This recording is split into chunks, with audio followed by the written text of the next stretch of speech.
சேற்றை தவம் சற்றும் இல்லாத என்னை பிரபஞ்சம் என்னும் சேற்றை கழிய வழிவிட்டவா. அப்போ கழுவுவதற்காக சிவபெருமான் ஆறு வச்சுருக்கார். இந்த ஆறுக்கே எங்க குருநாதர் பல அர்த்தம் சொல்லுவார் வாரியார் சுவாமிகள். என்ன அர்த்தம்? ஆறு உடையான், முகம் ஆறு உடையான் முருகர், முகம் மாறு உடையான் யார் அவரு? முழு முதற் கடவுள் பிள்ளையார். என்ன உடையார்? முகம் மாறு உடையான். முகம் நம்மளுக்கெல்லாம் இருக்கிற மாதிரி இருக்க, மாறுபட்டிருக்கு. யானை முகம் இல்லையா? தலை ஆற்றில் படுத்துட்டு இருக்கார். யார் அவரு? பெருமாள். ரங்கநாதர் எதில் படுத்துட்டு இருக்கார்? காவேரி கரையில படுத்துட்டு இருக்கார். ஆற்றை தலை வைத்து படுத்திருக்கிறார். அதுக்கடுத்து ஆற்றை தலையில வச்சுட்டு இருக்காராம். யார் அவரு? நம்ம சிவபெருமான். ஏன் இவங்கெல்லாம் ஆறு வச்சுன்னுக்குறாங்க, முகம் வச்சுன்னுக்குறாங்க, மாறுபட்டு ஆறு இருக்கு, எல்லாமே இருக்கு. ஆனா நமக்கு முக்தி தருவாங்களான்னா இல்லை. ஒவ்வொருத்தரும் ஒவ்வொன்று தருவாங்க. ஆனா முக்தி யாரா கொடுக்கணும்னா சிவபெருமான் கொடுக்கணும். அப்ப அந்த உடனே நினைச்சிடாதீங்க சிவன் வேறு முருகன் வேறு அல்ல, இருவரும் ஒருவரே.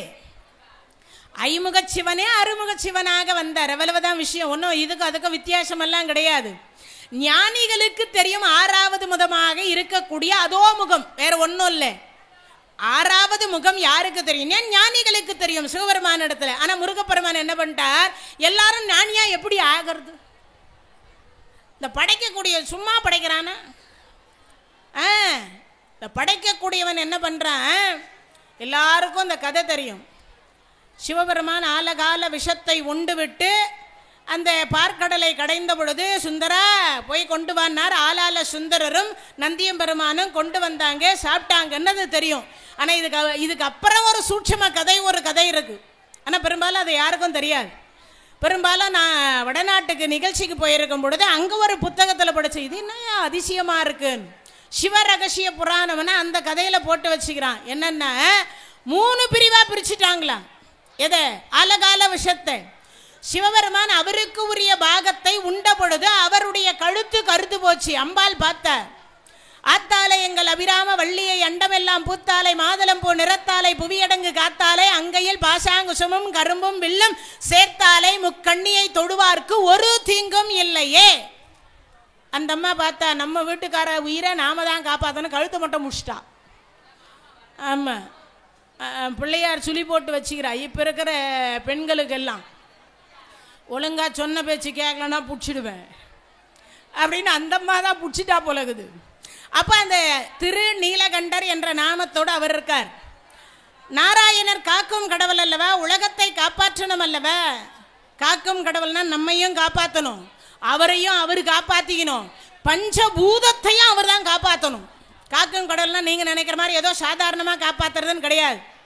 ஆற்றை பொங்க வைக்காம இருக்கணும், கடலை பொங்க வைக்காம இருக்கணும், இந்த நிலம் என்று சொல்லக்கூடியதை நடுக்கம் வர வைக்காம இருக்கணும், அதே மாதிரி காற்றை அதிகமாக அடிக்க வைக்காம இருக்கணும், அக்னியை அதிகமாக வீச வைக்காம இருக்கணும், அதே மாதிரி ஆகாயம் என்று சொல்லக்கூடியதுல இருந்து கொட்டக்கூடியதுன நம்மால ஆகாயத்தினால நமக்கு தீங்கு வரக்கூடாது. ஆகாயத்தில் என்னென்ன தீங்கு வருது? இடி இடிச்சா கதி என்ன ஆகும்? மின்னல் தாக்குனா என்ன ஆகும்? இது அத்தனை பஞ்சபூதங்களையும் அடக்கக்கூடிய அடக்கலை காப்பாற்றி கொண்டிருக்கிறார். அவர் சக்தியை வைத்து காப்பாற்றினுகிறார், நம்மளையும் சேர்த்து. அப்போ காக்கும் கடவுள் திருமால் பார்த்தார், நம்ம எப்படி காப்பாத்துறது? சரி, அந்த ஆலகால விஷத்தை நம் உடம்பெல்லாம் பூசிக்கொள்ளலாம். மேனி கருத்து போச்சு. பகவான் என்ன நிறத்தில் இருக்கிறார்? கண்ணங்கரேன்னு கருமை நிற கண்ணனாக இருக்கிறார். இவங்க 2 பேரும் அவங்களுக்கு பயன்படுத்திட்டாங்க. ஆனால் அந்த பிரம்மா இருக்கான் பாருங்க, கொஞ்ச நேரத்துக்கு முன்னாடி அம்மையார் சொன்னாங்களே, சரஸ்வதியை நாவில் வைத்த தினம் என்றைய தினம்னு, இந்த பங்குனி உத்தரத்தன்னைக்கு. அந்த பிரம்மாவுக்கு கொஞ்சம் அறிவு ஜாஸ்தி. நம்மளுக்கெல்லாம் கொஞ்சம் அறிவு வந்துட்டா என்ன பண்ணுறோம்? கொஞ்சம் படிச்சுட்டோன்னா மானா கானா வந்துடுது. அப்படின்னா என்னது? மண்ட கர்வம். நான் எவ்வளோ படிச்சுக்கிறேன் தெரியுமா? உனக்கு என்ன தெரியும்? அப்படி தான் எல்லாரும் இப்போ சொல்கிறோம். ஏன்னா எல்லாரும் டாக்டர் ஆக முடியாது, எல்லாரும் இன்ஜினியர் ஆக முடியாது, எல்லாரும் எல்லா கல்வியும் படிக்க முடியாது இல்லையா? ஒவ்வொருத்தருக்கு இறைவன் ஒரு ஒரு திறமையை கொடுத்துருக்கிறார், இல்லைன்னெல்லாம் சொல்ல முடியாது. அனுபவத்தை போன்று உலகத்தில் வேற எதுவுமே கல்வியை கற்றுக்க முடியாது. அனுபவத்தை தவிர உலகத்தில் பெரிய கல்வியே கிடையாது. அனுபவம் மட்டும்தான் நமக்கெல்லாம் சிறந்த ஒரு கல்வியாக இருக்க முடியும். கரண்ட் எப்படி இருக்குதுன்னு யார் சொல்ல முடியும்? தொட்டு பார்த்தா தானே அது ஷாக் அடிக்குதா இல்லையான்னு தெரியும் இல்லையா? அனுபவப்பட்டா தானே எதுவுமே தெரிஞ்சுக்க முடியும். வலி எப்படி இருக்குன்னு யார் சொல்ல முடியும்? பல்லு வலி எப்படி இருக்குன்னு யாராவது சொல்ல முடியுமா? வயிற்று வலி எப்படி இருக்குன்னு யாராவது சொல்ல முடியுமா? வலி அவனுக்கு வந்தால் தான் தெரியும், இல்லைன்னா தெரியாது. அப்போ அனுபவம் தான் அதிகமான கல்வியை தரக்கூடியது. இந்த பிரம்மா பார்த்தார், சரஸ்வதியை நாவில் குடி வைத்திருக்கின்றதுனால அவருக்கு என்ன பண்ணார்னா யோசிக்கிறார், இதை நமக்கு பயன்படுத்தக்கூடாது. ஏற்கனவே 2 பேர் அவங்களுக்கு பயன்படுத்தியதுனால ஆபத்து அவங்களுக்கு முடிஞ்சது, என்ன பண்ணலாம் யோசிக்கிறார். அறிவு இல்லையா? யோசித்தவர் பார்த்தார், நம்ம தொழிலுக்கு பயன்படுத்திக்கலாம், நம்ம தொழிலுக்கு பயன்படுத்தி கொள்ளலாம். அப்ப என்ன பண்ணிட்டார், சரி தொழிலுக்கு முதல்ல என்ன செய்யலாம்? எல்லார் தலையெழுத்தும் எழுதுறோம்ல, இந்த எழுதுகோலுக்கு எவன் மை ஊத்துறது? அந்த ஆலகால விஷத்தை தூக்கி ஊத்து. அப்ப நம்ம தலையெழுத்தெல்லாம் எதில் எழுதுனது? ஆலகால விஷத்தினால் எழுதுந்து. அதனால நம்ம சிந்தனையெல்லாம் எப்படி இருக்கு? சுப்பையா சுவாமி கோயில் குயவன்குடிக்கு எப்படி போக வேண்டும் வழி கேட்குறார் ஒருத்தர். ஐயா இப்படியே ராமநாதபுரத்துலேருந்து நேர் ஸ்ட்ரெயிட் ரூட், ஒரே ரூட்டு போனீங்கன்னா பார்த்தீங்கன்னா அலங்காரம் பண்ணி வச்சுருப்பாங்க, அதுதான் சுப்பையா சொன்னானா? ஷார்ட் வழி இல்லை, நேர் வழியை சொன்னால் அவன் என்னன்றான், குறுக்கு வழி இல்லையான்னு கேட்குறான். உண்டா இல்லையா? அப்போ என்ன காரணம்னு நினைக்கிறீங்க? எழுதிய எழுத்துன்னு ஒன்று இருக்கு இல்லையா, தலையெழுத்துன்னு ஒன்று இருக்கு இல்லையா? அப்போ எழுதியவன் யாரு? ஆலகால விஷத்தினால் எழுதுனதுனால தான் நமக்கெல்லாம் என்ன சிந்தனை சரியாக வரமாட்டேங்குது. ஆமாம், அடுத்தவங்க பொருளை திருடக்கூடாதுன்னு சொல்கிறோம். கீழே 100 ரூபா நோட்டை பார்த்த உடனே என்ன தோணுது? ஜாக்பாட் அடிச்சுது. கொஞ்ச நேரத்துக்கு முன்னாடி பாவம் யாரதோ செயின் தொலைஞ்சதுன்னாங்க. இதை கேட்டுக்கொண்டிருக்கக்கூடிய அனைத்து பக்த கோடிகளுக்கும் அன்பான வேண்டுகோள், அவரவர்களுடைய உடைமைகளை அவரவர்கள் பத்திரமா பார்த்துக்குங்க.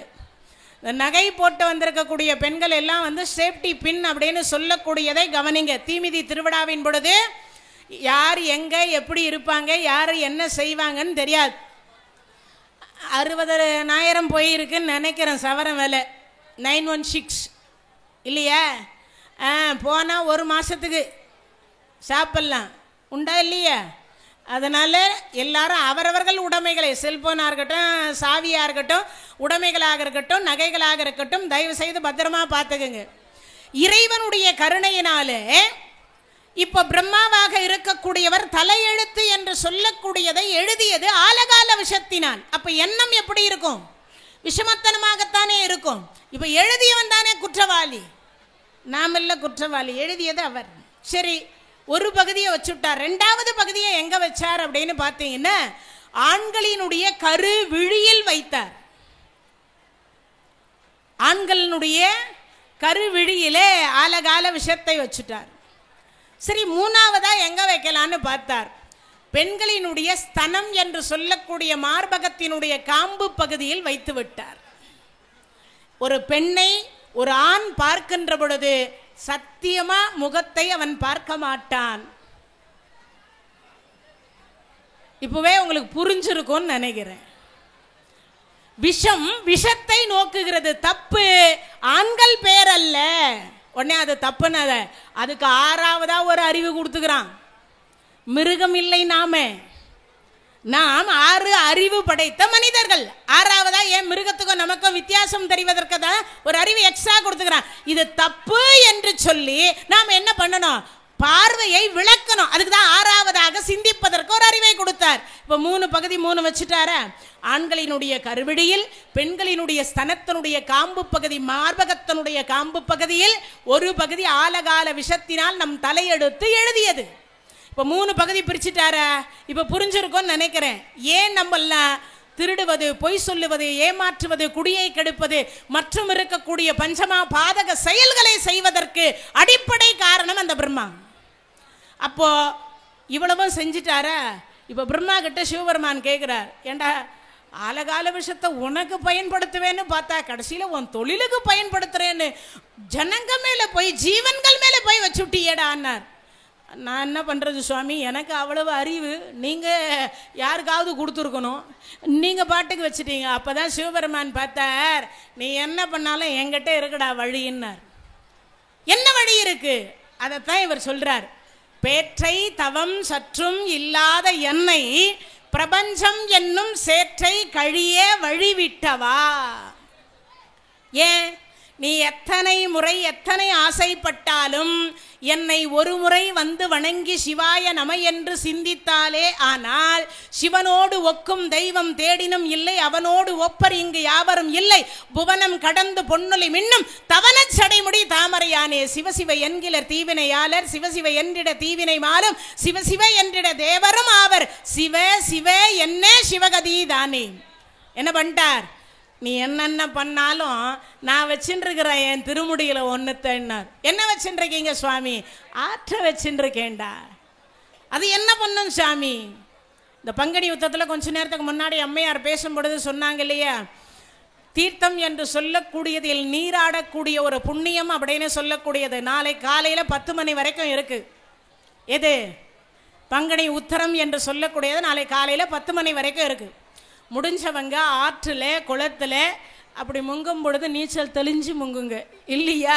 ஒரு ஓரமாக படித்துறையில் உட்காந்து ஒரு சொம்பு தூக்கிட்டு போய் ஒரு 3 சொம்பு தண்ணியை ஊற்றும் பொழுது கங்காதேவி வருக, யமுனாதேவி வருக, சரஸ்வதி வருக, காவேரி வருகன்னு சொல்லி, அப்படியும் இல்லையா உங்களுக்கு எல்லாம் அருகாமையில் இருக்கக்கூடிய ராமேஸ்வரம் அந்த அக்னி தீர்த்தத்தில் போய் நீராடிட்டு ராமநாத சுவாமிகளை தரிசனம் செய்துவிட்டு அங்கு இருக்கக்கூடிய உப்புலிங்கம் என்று சொல்லக்கூடிய பாஸ்கர தேவராயர் கையினால் திருக்கரத்தால் பிடித்து வைக்கப்பட்ட, நிறைய பேருக்கு தெரியுமோ தெரியாதோ?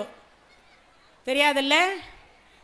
இதே ராமநாதபுரத்தில் இருந்துக்கிட்டு தெரியலேன்னு சொல்கிறீங்களே, நியாயமா? அதெல்லாம் ஒருத்தருக்கும் தெரியாதா? பாஸ்கர தேவராயர் என்று சொல்லக்கூடிய ஒரு அடியார் பெருமான், சிவடியார். அவர்கிட்ட போய் நம்ம நாத்திகவாதிகளெல்லாம் கொஞ்சம் கேட்போமே, நாம தான் நம்ம கேள்வியெல்லாம் சும்மாவா கேட்போம். நான் ஒருத்தர் தான் சொல்லிட்டு இருந்தேன் சென்னையில், மகாலட்சுமி பார்க்கடலை கடைந்த பொழுது தோன்றினாள்னு. ஆமாம், அங்கே ஒரு அறிவில்லாத ஒரு ஜீவன் வந்து என்கிட்ட கேட்டது, ஏன் அவள் கோவத்தில் தோண மாட்டாளான்னு. நான் சொன்னேன், உன்ன மாதிரி இருக்கக்கூடிய ஆள்தாயா கோவத்தில் தோன்றுவார்கள், அவள் மகாலட்சுமி, அதனால் அவள் தோன்ற மாட்டான்னு. எதுக்கு எதை ஒப்பிட்டு பேசணுன்ற ஒரு வார்த்தையே தெரியாத, எதை கேட்கணும் கேட்கக்கூடாதுன்னு தெரியாத கேட்கறது இல்லையா. அது மாதிரி பக்கத்தில் இருக்கக்கூடிய அனைவரும் தெரிந்து கொள்ளுங்கள், பாஸ்கர தேவராயர் என்று சொல்லக்கூடிய பெருமான் ரொம்ப ரொம்ப அற்புதமான ஒரு அடியார். அந்த அடியார்கிட்ட போய் ஒருவர் கேட்டார், என்ன சீத்தை திருக்கரத்தால் இந்த மணலை பிடித்து வைத்தாலாம், அந்த சீத்தைக்கு குடங்குடமா கொண்டு வந்து தண்ணி ஊற்றுவாங்களாம், அந்த மணல் கரையவே கரையாதாமே. நாங்கள்லாம் என்ன கேட்குறவங்க அவ்வளவு முட்டாளா? இது என்னமா பண்ணி இனி வச்சுக்கிறாங்க, அதில் தண்ணியை ஊற்றினா அது கரை, மணலில் தண்ணி ஊற்றினா கரையுமா கரையாதா? அப்போ தான் சொன்னார், அப்படியாப்பா சரி நீ போய் ஒரு 4 படி உப்பு வாங்கிட்டு வான்னார். ஏன் சாமி நீயே வாங்கிக்கூடாதா? இல்லைடாப்பா, நான் வாங்கிட்டு கொண்டு வர வழியில் நானே என்னமோ கலந்துட்டேன்னு சொன்னாலும் சொல்லவில்லையா, அதனால் நீயே போய் உன் கடை, உனக்கு தெரிஞ்ச கடையில் 4 படி உப்பு வாங்கிட்டு வா. வாங்கிட்டு வந்தார். அப்படி வாங்கிட்டு வந்து அவர் திருக்கரத்தால் அதை பிடித்து வைத்தார். பக்கத்தில் ஒரு அம்பாலை பிடிச்சி வச்சார், ஒரு சிவலிங்கத்தை பிடித்து வச்சார். ஒன்றில் ஒரு 3 மந்திரம் சொன்னார். ஒன்றே கேட்டுறாதீங்க, என்னது அந்த 3 மந்திரம்?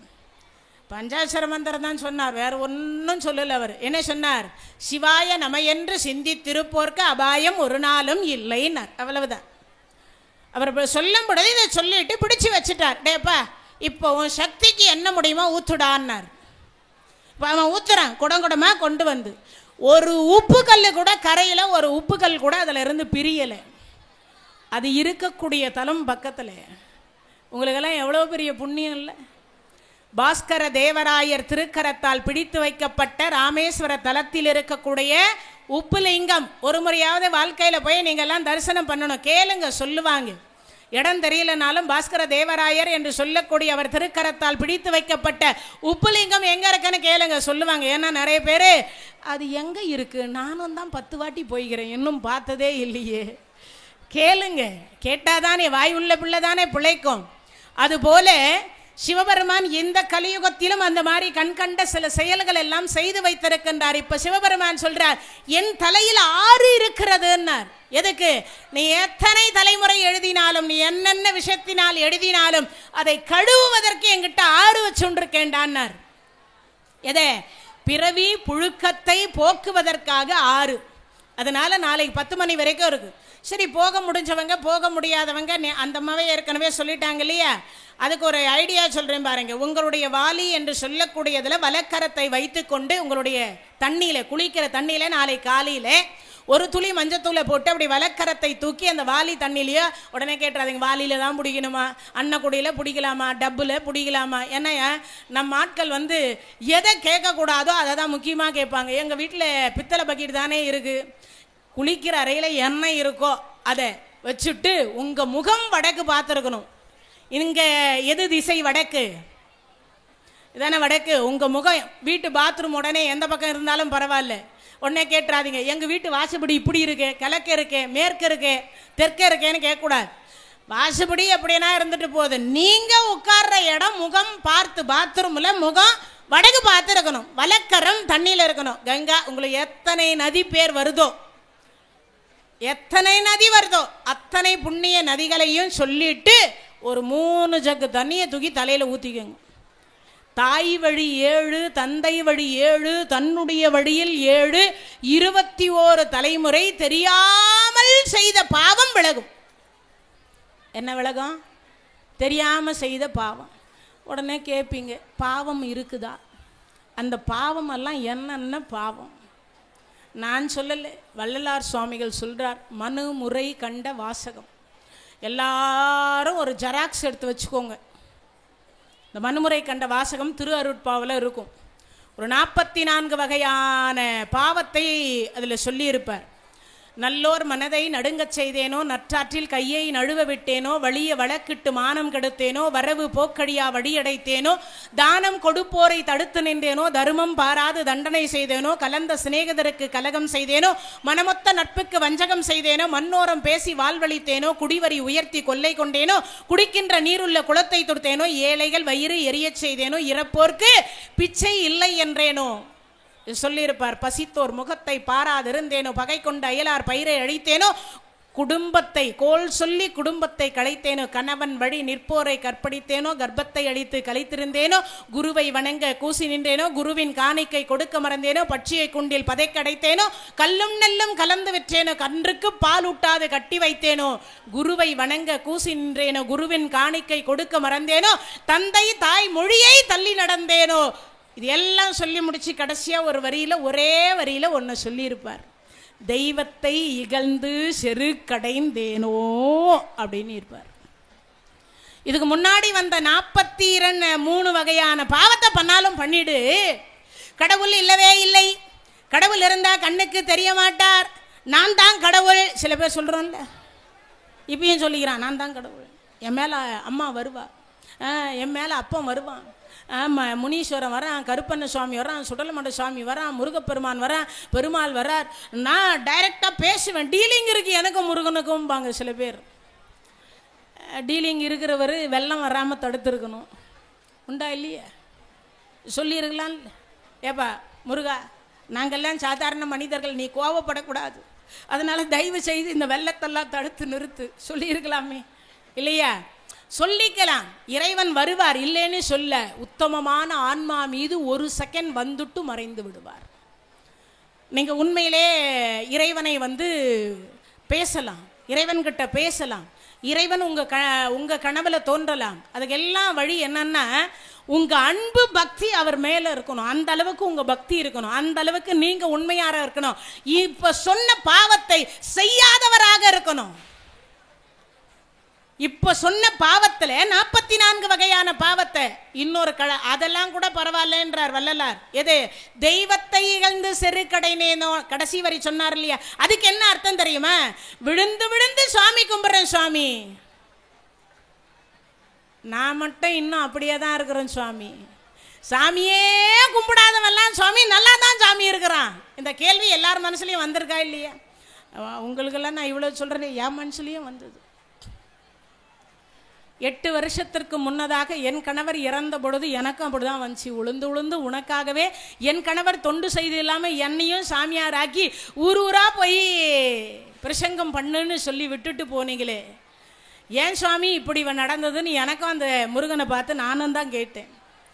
அப்போ சாமி கும்பிட்றவங்கெல்லாம் தண்டனையை அனுபவிக்கணுமான்னு நான் கூட தான் கேட்டேன். அறியாத தனம். எவ்வளவு படித்தாலும் நானும் ஒரு மனுஷி தானே, சாதாரண மனுஷி தானே. எனக்கும் உணவர்கள் இருக்குல்ல, எனக்கும் ஆசா பாசம் இருக்கு, எனக்கும் ஆசைகள் இருக்கும் இல்லையா? இப்போது சுப்பையா சுவாமியினுடைய கோயிலில் இதை கொடுத்தாங்க. இப்போது நான் வைக்க முடியுமா? நான் எத்தனை கோடி வச்சாலும், எத்தனை கோடி எனக்கு கொடுத்தாலும் இதை நான் சூட முடியுமா? யோசிச்சு பாருங்க, முடியாதில்ல. அப்போ நான் ஏதோ கர்மா பண்ணியிருக்கிறேன்னா அது இப்பிறவியில் அல்ல, எப்பிறவியில் பண்ண எனக்கு தெரியாது. அப்போது அதை நான் அனுபவிக்கணும் தானே. அப்போ அனுபவிக்கிறது தானே எனக்கு இந்த பிறவியை கொடுத்துருக்கிறார். என்ன ஒன்றே ஒன்று, எந்த ஜென்மத்திலையோ பண்ண புண்ணியம் அவன் நாமத்தை சதா சர்வம் சொல்லுவதற்கு எனக்கு பண்ணித்திருக்கிறான். அதுதான். அப்போ அந்த பாவத்தில் இருந்து விடுவிப்பதற்கு இந்த புண்ணியத்தை செய்கிறேன், அவ்வளவுதான் விஷயம். அப்போ அந்த கடவுளை நானும் தானே கேள்வி கேட்டிருக்கேன். சொல்லுவது எல்லோருக்கும் எளிதாம், ஆனால் சொல்லிய வண்ணம் செயல். சொல்றது ஈஸி, நடைமுறையில் நடப்புற பொழுது என் கணவர் இறந்த அன்னைக்கு என் வீட்டில் இருந்த ஃபோட்டோ சிலைகள் மொத்தத்தையும் உடைச்சேன். யோசிச்சு பாருங்க அப்போ எவ்வளவு இருக்கும்னு. என்ன சாதாரணமானவர் என் கணவர் 9 வயசுலேருந்து வாரியார் சுவாமிகள் கிட்ட தொண்டு பண்ணவர், அவர்கிட்ட தீட்சை வாங்கினவர். அவர் 36 வருஷம் சென்னையில் வாழ்ந்தவர். ஜீன்ஸு பேண்ட்டு போடாதவர். எம்ஏ எக்ஸாம் எழுத உள்ள வேட்டி கட்டிட்டு போனதுனால தடுத்து நிறுத்திட்டான். ஒரு கலெக்டர் தெரிஞ்ச உடனே அந்த கலெக்டருக்கு ஃபோன் பண்ணி உடனே அந்த கலெக்டர் அங்கேருந்து ஒரு ஃபோன் அடிச்சது உடனே அவர் விஐபியில் கூப்பிட்டு போய் உட்கார வச்சு எக்ஸாம் எழுத வச்சாங்க. அதுவும் செந்தில் ஆண்டவன் தான் பண்ணது. இல்லைன்னா அவருக்கு ஒரு பாதுகாப்புக்கு வந்து விஐபி ரேஞ்சில் போய் உட்காந்து அங்கேயே உட்காந்து எக்ஸாம் எழுதுகிற வரைக்கும் ஒரு ஆள் இருந்து எல்லா எக்ஸாம் எழுதுறவரும் அவரை பார்த்தாங்க. அப்போ அதுவும் அவர் திருவிளையாடல் தானே. அதே முருகப்பெருமான் ஒரு முறை இதே மாதிரி சொற்பொழிவு நடந்துட்டுருக்கு திருச்செந்தூரில். இவருக்கு அடுத்து பேசினவர் ஒரு 5 நிமிஷம் இவர் என்ன பண்ணிட்டார்னா எக்ஸ்ட்ரா எடுத்தார். ஒரு 5 நிமிஷம் எடுத்தார்.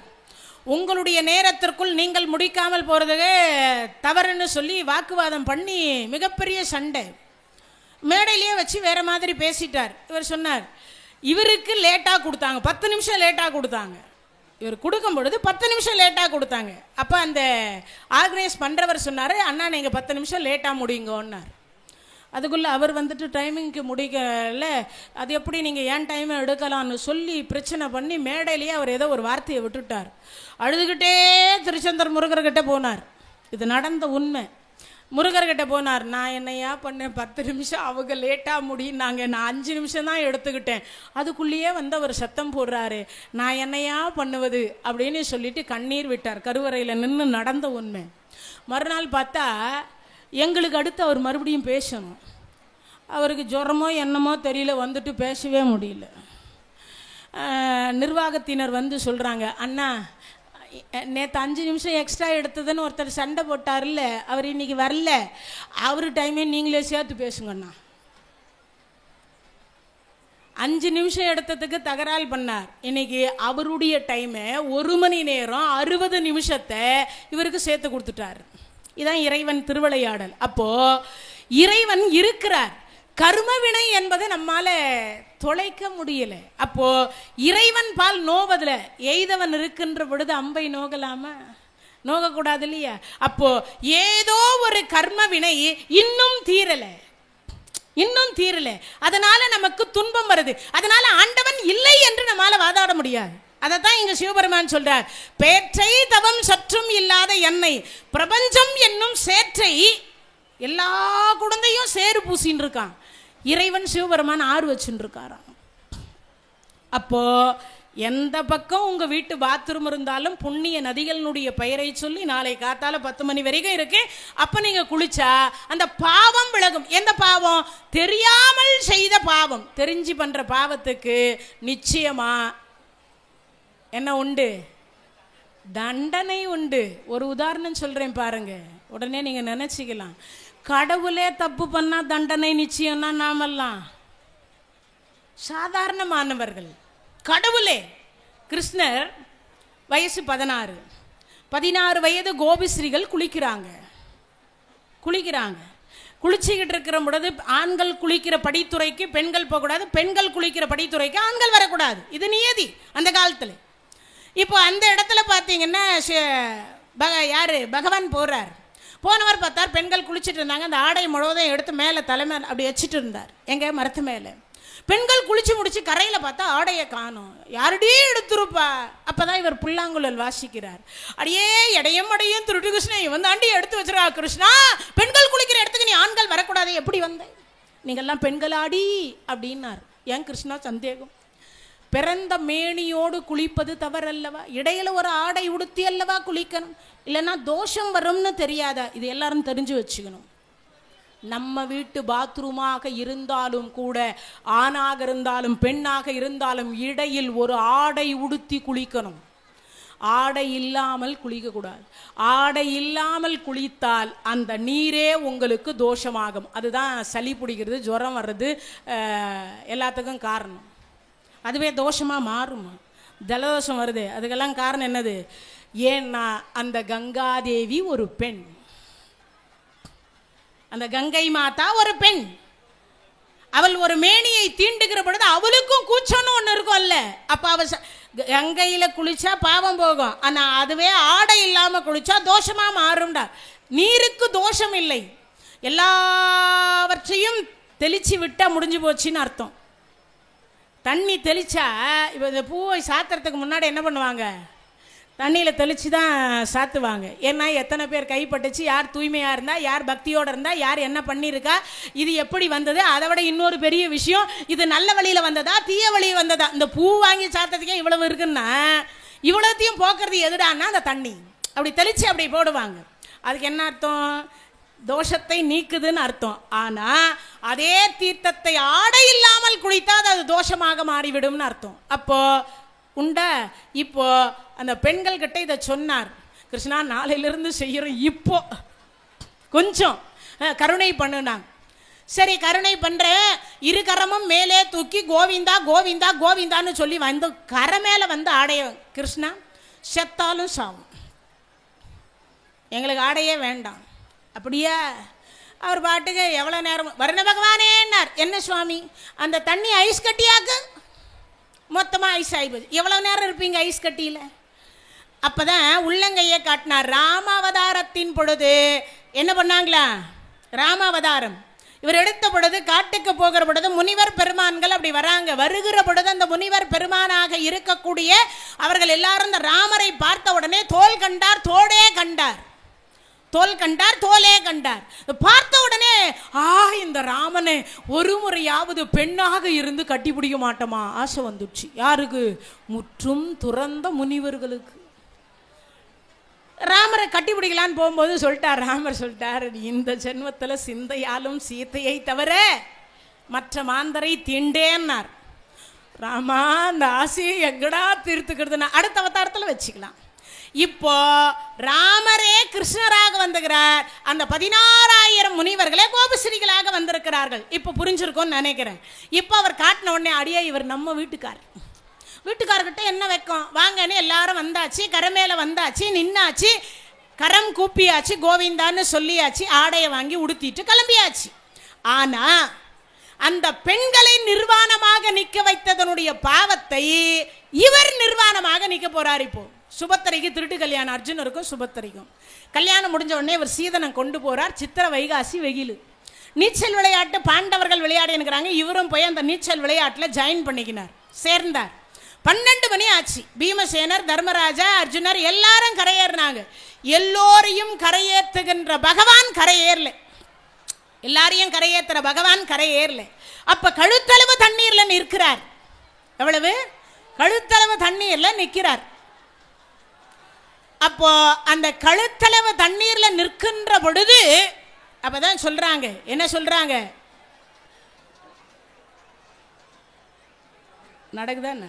இல்லை இல்லை, அதுக்குள்ள எல்லாரும் எழ ஆரம்பிச்சு. இன்னும் நேரம் இருக்கு, எல்லாரும் உட்காரலாமே, இன்னும் நேரம் இருக்கு. இப்பதான் போறாங்களா? அதை தான் சொல்றேன். அப்படியே உட்காருங்க எல்லாரும். இன்னும் அரை மணி நேரத்துக்கு மேல இருக்கு. ஏன் அவ்வளவு அவசரம்? இப்பதான் போகவே, அதான் சொல்றேன், இப்பதான் போறாங்க. அவ்வளவு அவசரம் வேண்டாம், உட்காருங்க எல்லாரும். இறைவனுடைய கருணையினாலே இப்போ பகவானாக இருக்கக்கூடியவர் நீச்சல் விளையாட்டு விளையாடுகிற பொழுது எல்லாரும் 12 மணி ஆயிடுச்சு, எல்லாம் கரையேறினா. எல்லோரையும் கரையேற்றுகின்ற பகவான் கழுத்தளவு தண்ணீர்ல நிற்கிறார். பீமசேனர் சொல்றார், கிருஷ்ணா கரையேறினார். சொன்ன அடுத்த வினாடி பார்த்தார், கோபமா சொல்றானே, இவங்கிட்ட போய் நான் என்னன்னு சொல்றது, ஒன்றும் சொல்ல தெரியல. சரி நிற்கிறார். படிச்ச பட்டம் வாங்கினவர் தர்மராஜா, பீமராஜா, அர்ஜுனர், நகுலர், சகாதேவர், பாமா, ருக்மணி, சுபத்தரை, கடைசியா திரௌபதி அம்மா. திரௌபதி அம்மா சொன்னாங்க, நீங்க எல்லாம் முன்னாடி போங்க, அண்ணா வருவாருன்னாங்க. இப்போ எல்லாம் போறான் முன்னாடி. யாரு? தர்மராஜா போகிறார். பீமராஜா, அர்ஜுனர், நகுலர், சகாதேவர், கடைசியா பாமா, ருக்மணி, சுபத்திரை எல்லாரும் போறாங்க. அப்படி எல்லாரும் போகிற பொழுது இவன் முன்னாடி அவங்க எல்லாம் போயிட்டே இருக்காங்க. இந்த அம்மா போறதுக்கு முன்னாடி யோசிக்கிறா, அண்ணாக்கு என்ன விரதமா வேண்டுதலா? கழுத்தளவு தண்ணீர்ல நிற்கிறாரே. பகவானாக இருக்கக்கூடியவர் ஒரு நிமிடம் நிர்வாணமாக நின்ற பொழுது பெண்ணறிவு நுண்ணறிவு என்று சொல்லக்கூடிய அந்த திரௌபதி அம்மா தான் உடுத்தி இருந்த பட்டுப்புடவையில ஒரு பகுதியை கிழிச்சு பின்பக்கமாக எறிந்து அதை உடுத்தினார்கள். இறைவனாக இருக்கக்கூடியவர் ஒரு நிமிடம் அந்த பெண்களை நிர்வாணமாக நிற்க வைத்ததனுடைய பாவத்தினுடைய சம்பளத்தை அவர் அனுபவித்தார், பகவானே அனுபவிச்சார். அதனால பேற்றை தவம் சற்றும் இல்லாத என்னை பிரபஞ்சம் என்னும் சேற்றை கழிய வழிவிட்டவா செஞ்சடாவி மேல் ஆற்றை பணியை இதழியை அம்புலியின் கீற்றை புனைந்த பெருமான் குமாரன் கிருபாகரனேனார். அப்போ இறைவன் ஆறு வைத்திருக்கின்றார். நாம பிறந்த பிறவி என்கின்ற ஒன்றை போக்குவதற்காக. ஓர ஒட்டார் ஒன்றை உண்ண ஒட்டார் மலரிட்டு உனதால் சேர ஒட்டார் ஐவர். எதிரி எங்கேயும் இல்லையா, நம்ம கிட்ட தான் இருக்கிறாரா. எது?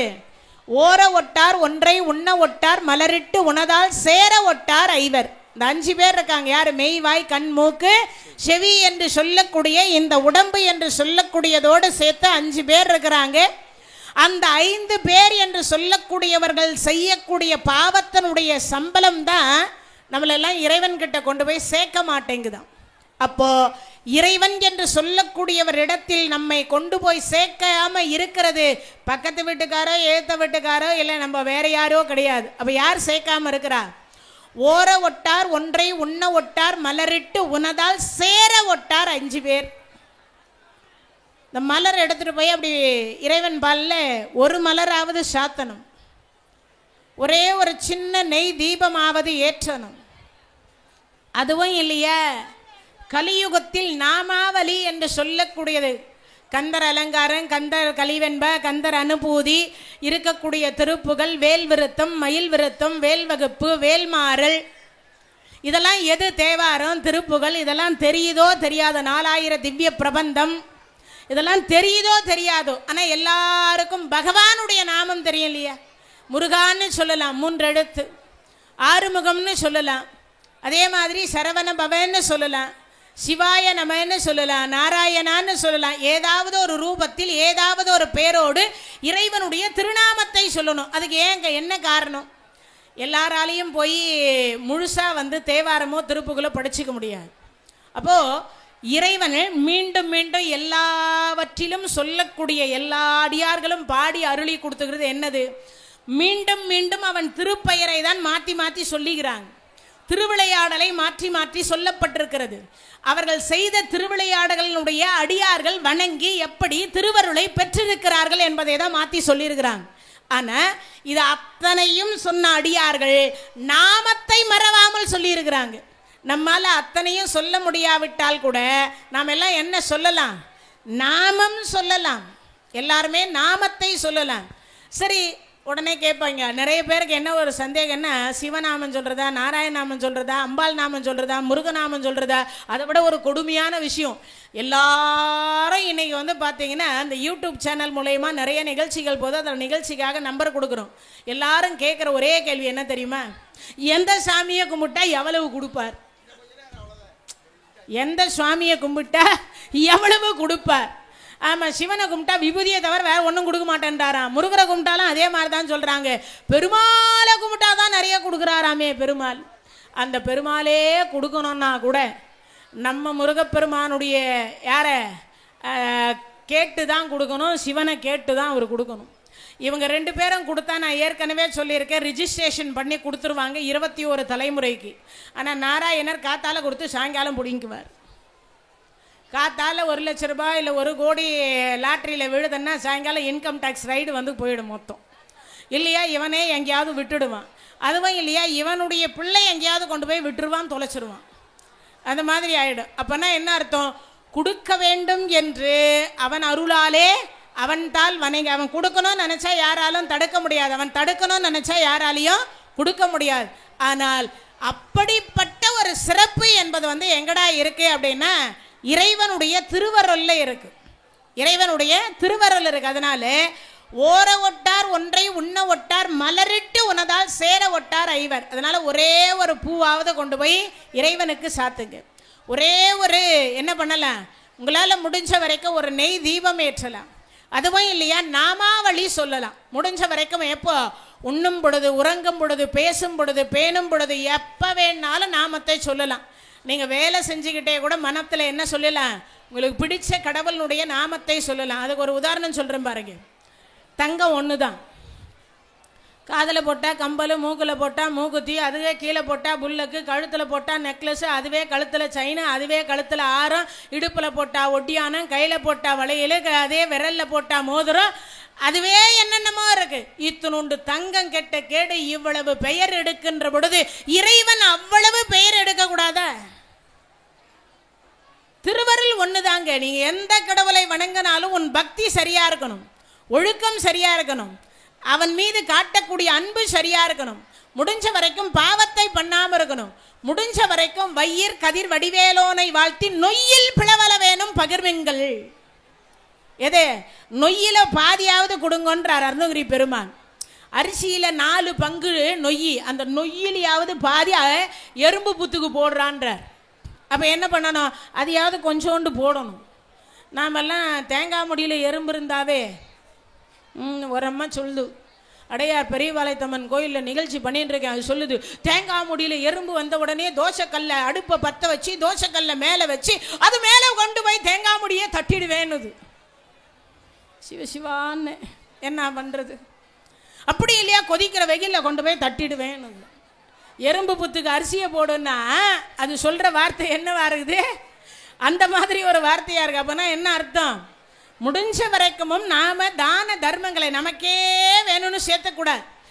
சில பேர் வந்து தலைமுறையாக சேர்த்து வச்சுக்கிறாங்க. கொண்டு வர்றது ஒன்றும் கிடையாது. வீடு வரை உறவு, வீதி வரை மனைவி, காடு வரை பிள்ளை, கடைசி வரைக்கும் ஒன்றும் கிடையாது. கொண்டு வர்றது ஒன்றும் கிடையாது, கொண்டு போகிறதும் கிடையாது. முன்பு சொன்னது போல் 1 கோடி நம்ம மேலே போகிறது 1 கோடி, அவ்வளவுதான். அதுக்கு மேலே ஒன்றும் கிடையாது. அதனால் எல்லா கடவுளும் கொடுப்பதற்கே. அது இன்னொரு உதாரணம் கூட சொல்லுவார் எங்கள் குருநாதர் வாரியார் சுவாமிகள். என்ன சொல்வார்? அரிசி ஒன்று தான், அரிசி ஒன்று தான். அதுவே தயிர் சாதம் ஆகுது, புளியோதரை ஆகுது, சக்கரை பொங்கல் ஆகுது, வெஜிடேபிளாக இருக்குது, அதுவே தோசையாகுது, இட்லியாக இருக்குது, இடியாப்பம் ஆகுது, பொங்கலாக இருக்குது, அதுவே ஊத்தாப்பமாக இருக்குது, அதுவே அதிரசமாக இருக்குது. அரிசி ஒன்று தானே. அப்போது ஒரே பொருள் இவ்வளவு வடிவத்தை எடுக்கிற பொழுது இத்தனூண்டு அரிசி கட்ட கேட்டு இத்தனை பேர் எடுத்து சாப்பிட்டா நிறையக்கூடியது மனம் மட்டும்தான். அதனால எல்லா உருவத்திலும் இறைவன் இருக்கின்றார், எல்லா நாமத்திலும் இறை அருள் இருக்கின்றது. உங்களுக்கு எந்த உருவம் பிடிக்குமோ, அந்த உருவத்தில் எந்த பெயர் பிடிக்குமோ அந்த பெயரில் இறை நாமத்தை சொல்லுங்கள். இவ்வளவு நேரம் இந்த நிகழ்ச்சியை கேட்டுக்கொண்டிருந்த அனைத்து அடியார் பெருமக்களுக்கும் இந்த சுப்பையா சுவாமி என்று சொல்லக்கூடிய குயவன்குடி குமரன்குடி என்று சொல்லக்கூடிய சுப்பையா சுவாமிகள் நோயற்ற வாழ்வும் குறைவற்ற செல்வத்தையும் கலையாத கல்வியும் குறையாத வயதுமோர் கபடு வாராத நட்பும் கன்றாத வளமையும் குன்றாத இளமையும் கழு பிணி இல்லாத உடலும் சலியாத மனமும் அன்பகலாத மனைவியும் தவறாத சந்தானமும் தாளாத கீர்த்தியும் மாறாத வார்த்தையும் தடைகள் வாராத கொடையும் தொலையாத நிதியும் கோணாத கோலும் ஒரு துன்பம் இல்லாத வாழ்வும் துய்யனின் பாதத்தில் அன்பும் உதவி பெரிய தொண்டரோடு கூட்டு கண்டாய் அலையாளி அரிதுயிலும் மாயனது தங்கையே ஆதிக்கடவோரின் வாழ்வே அமுதீஷர் ஒரு பாகம் அகலாதே சுகவாணியே அருள்வாமியே அபிராமியே வாழ்நாள் அடைவர் வறுமையுளார் நன்மனை மக்கள் பொன் பூன் ஆள் இடம் புகழ் பொதல் போகம் பெறுவ பின்மையொன்றும் காணா நின்னாமும் கருதுகின்றோம் ஒற்றை கண்முதல் பார் மானார்வ உற்ற மயிலே வடிவுடை மாணிக்கமே. வள்ளலார் சுவாமிகள் 16 வகையான செல்வத்தை சொல்றார். எல்லா செல்வமும் எல்லா நவரத்தினமும் பூமியில் புதைத்து வைத்தால் என்னவாக இருக்கும்? கருத்து போயிடும். மாணிக்கம் மட்டும் மாணிக்கமாகவே இருக்குமா? வெளியில எடுத்து நீர் விட்டு கழுவினால் மாணிக்கத்தினுடைய பிரகாசத்தை எவராலும் யாராலும் கட்டுப்படுத்த முடியாதோ அதுபோல கடவுளுடைய திருவருள் என்று சொல்லக்கூடியது எப்பொழுதும் பிரகாசமாக இருக்கக்கூடிய மாணிக்கமாக இருக்கிறது. அதனால் வணங்கி வணங்கி வணங்கி வணங்கி திருவருளை பெற வேண்டியது மட்டுமே நம்மளுடைய கடமை என்பதை கூறிக்கொண்டு, அதனால முடிஞ்ச வரைக்குமோ எல்லோரும் இறை என்று சொல்லக்கூடியது இந்த கலியுகத்தில் நம்மளுடைய கண்கண்ட தெய்வம் என்று சொல்லக்கூடிய அருமுக பெருமானையும் சுப்பையா சுவாமியும் வணங்கி வணங்கி இன்னொருளை பெருங்க. இந்த தகவல் உங்களுக்கு பிடிச்சிருந்தா லைக் பண்ணுங்க, உங்க ஃப்ரெண்ட்ஸுக்கு ஷேர் பண்ணுங்க, மறக்காம எங்க சேனலுக்கு சப்ஸ்கிரைப் பண்ணுங்க.